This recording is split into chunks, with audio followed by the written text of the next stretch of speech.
こんにちは。なおこの日本語セッション3です。今日は子供から大人まで楽しめる絵手紙アート、スタンプアートのご紹介です。お届けは私、ストーンレイクなおこです。よろしくお願いいたします。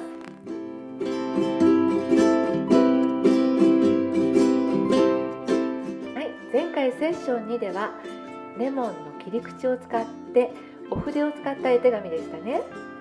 今日はこの切り口を使ってスタンプアートをしてまいろうと思います。子どもさんにもできる簡単なアートです。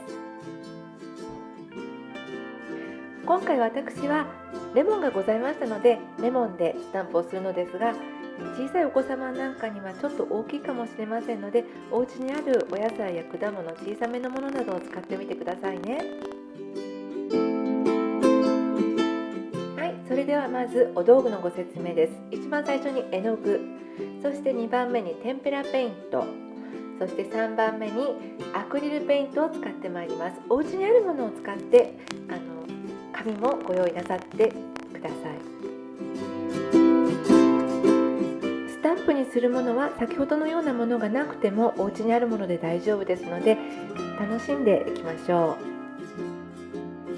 はい、それではまず絵の具を水で溶いたものを2つ用意しました。2つ用意していますが、皆さん3色使っても大丈夫ですよ。まず薄い色から使ってください。私はレモンの黄色とレモンが若い時の色の緑を使用しています。また新緑と今の季節に合った色だと思ってこの2色を選びました。皆さんお好きな色2色ぜひ選んでみてくださいね。はい、今黄色が6つ押されました。今回パターンにしようと思っていますので、黄色と緑と交代交代に入るように入れていきます。皆さんお好きなようになさって大丈夫なんですが、私はこのようなパターンを作ってみました。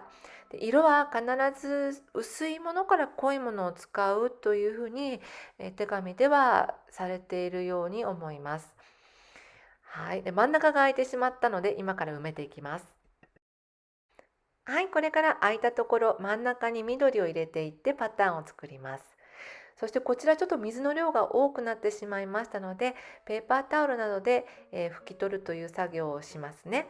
そして出来上がった後に一番最後に文字を入れていくという作業があります。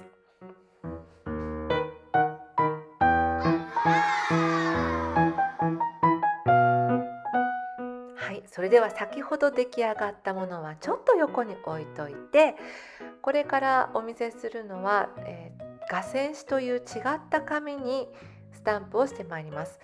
どのような出来上がりになるか見ていただきたくてしております。絵の具は先ほどと全く同じで、絵の具を水に溶いたもの、黄色と緑ですね。お分かりになりますか？仕上がりが全然違いますよね。こちら画線紙で中ぐらいのにじみのものを使っています。でこれは水をよく吸う紙ですので、結構レモンの、果肉のところの形がよく見えますね。でこの後緑も押していきますよ。で今日はこちらの、水に溶かした絵の具のものを今やって、この後テンペラペイント、そして最後にアクリルペイントというものを使ってちょっと違う感じの出来上がりを見ていただきたいと思います。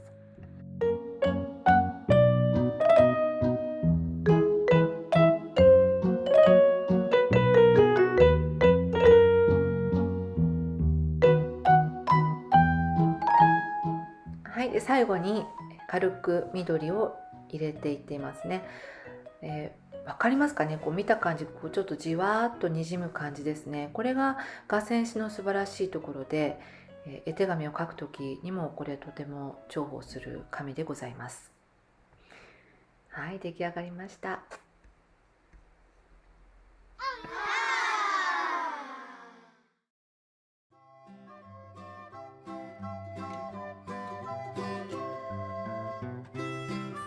はい、それでは次に登場しましたのがテンペラペイントです。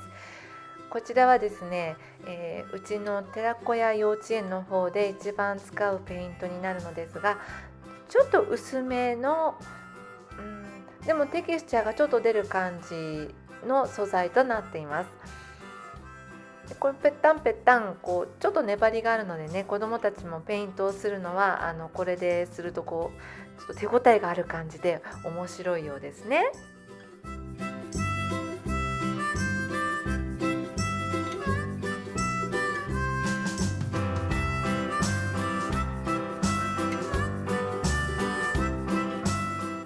はい、ここから押していきます。これお子様と一緒になさるご両親の方いらっしゃいましたら、注意点はですね、あんまりたくさんすると子どもたち勢いよくパチンパチンってするとちょっと跳ねる時がありますのでね、お気をつけください。でもこれ紙の上でべちゃべちゃっと混ぜることもできて、とても楽しい素材なんですね。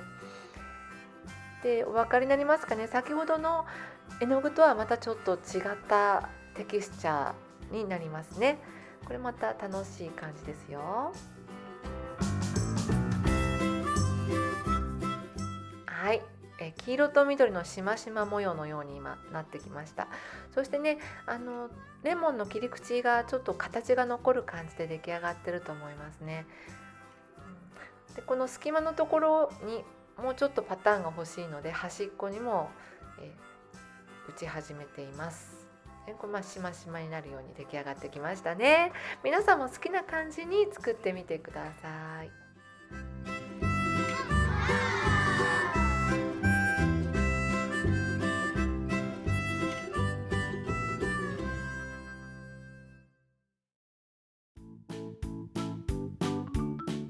はい、そして一番最後に使用するのがアクリルペイントになります。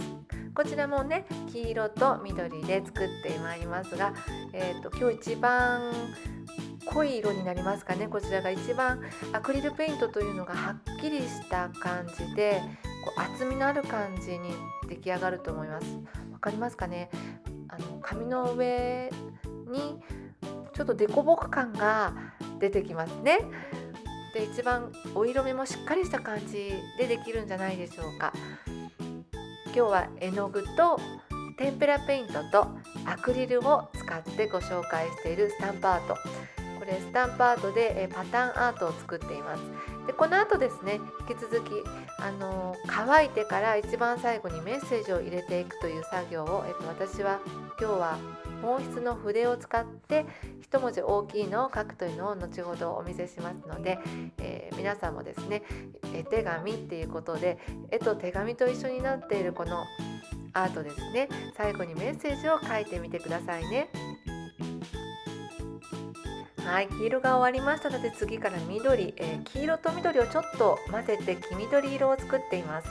そしてここから緑をのせていきます。で皆さんも混ぜたり自分の独自の色を作ってですね、楽しみに、スタンプをしてみてください。スタンプアートはね、あんまり考えずにポンポンポンとできる感じで楽しいと思います。お子さんもね、打つ作業が結構楽しいんで簡単にできますのでね、楽しめるアートではないでしょうか。ぜひ試してみてくださいね。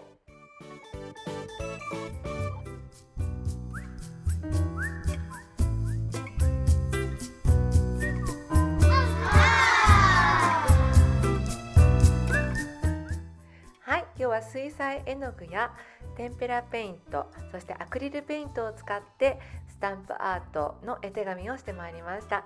でこちらがスタンプアートを今乾かしているところなんですけども、一番最後にメッセージを書き入れていきます。で乾いた後にですね、私は筆と墨を使って大きい一文字を書いてまいりました。で絵手紙ですので、いつも絵を描いた後メッセージを書き入れていきます。で普通はお手紙のようなメッセージを書くのですが、今日はパターンアートでしたので大きく黒い墨が入ると印象的なものができるかと思いました。筆や墨がない場合、お手元にない場合はマジックやクレヨンなど代用なさってもいいかと思います。ぜひ試してみてくださいね。はい、絵手紙スタンプアートいかがでしたでしょうか。皆さんもぜひ試してみてくださいね。またご質問とかリクエストなどございましたら、ぜひコメントの方お寄せください。今日はご視聴いただきありがとうございました。